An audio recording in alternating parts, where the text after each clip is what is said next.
So I want to talk a little bit about the season of intent. So in 1964, the Civil Rights Act was signed, which did two things. One, it created the platform or the slip road, the on ramp, if you will, for equality in particularly government institutions, but in society at large. So the 1964 Civil Rights Act defined discrimination, and it also ended segregation. And so those are two important things to kind of recognize. So what ended up happening was that discrimination became a legal process.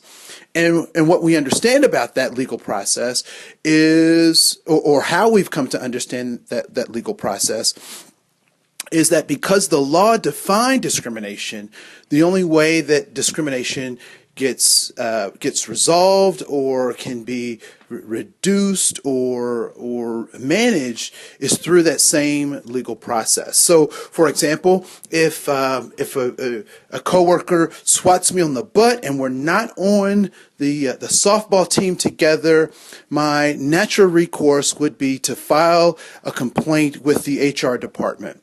And if I didn't get satisfaction there, I take that to the state level, so forth and so on, ultimately up to the Supreme Court. And so I use this legal framework to deal with this thing called discrimination. And so what discrimination says is that, particularly when we talk about, kind of human resources and that kind of stuff, what it basically says is that if you follow this legal process, you will come out with a legal resolution. And so sometimes that's fines, it may be re-education of employees and that kind of stuff. And so the basic premise of that is that the impact is more important than the intent.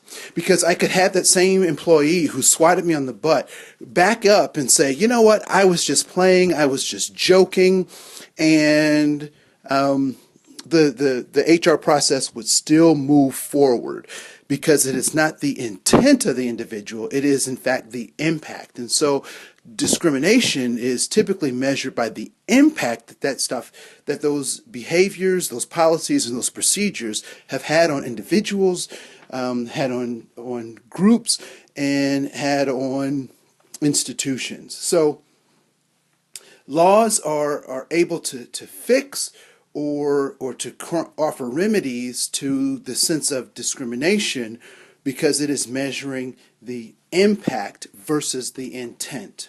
Now, one of the things that we've often, and I don't know if this has happened to you, but it's oftentimes happened to me, that I will have someone give me a gift, and I don't know why this is so. I mean, I kind of know why it's so touching. But have you ever been given a gift by a small child that you adored, and the gift wasn't that incredible in terms of its complexity, it was or its monetary value. It's certainly not something you could sell on eBay and get a large sum of money for.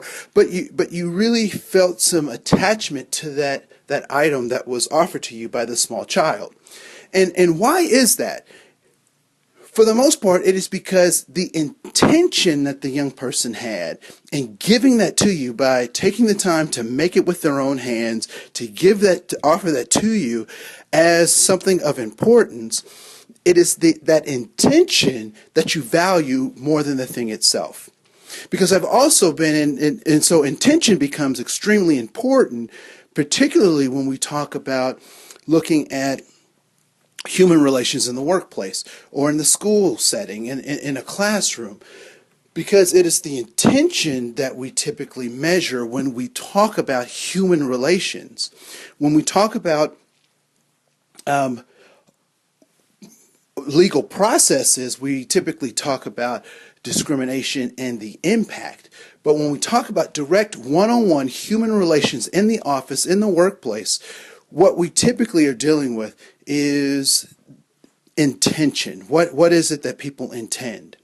And what I would suggest is that if we're not clear on folks' intentions, those intentions then influence the impact. Because I've had situations where someone had the wrong intention in giving me a gift.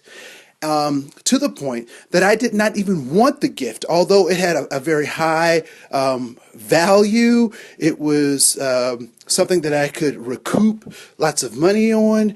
I did not even want it because their attitude in giving it to me, their intention in giving that to me was wrong, misplaced, and out of order. And so when we think about how we interact with individuals, we need to pay very close attention to our intentions and what those impacts are. So when we talk about formal processes, it is about impact versus intent. But when we talk about one-on-one relations, particularly in educational and workplace settings, it is the intention that is important for us to analyze, talk about, and deal with. And so intention deals with our personal relationships, our what is it that cultures are intending to do, our moral standards, and our workplace environments. We take care of each other. One of the things that one of my mentors shared with me, we were sitting around talking, and we were talking particularly about a school situation, and the organization, from an organizational standpoint, they said that the organization was going to take care of us. And I stood up and I said, that's not true. The organization is not going to take care of us because the organization is designed to take care of itself.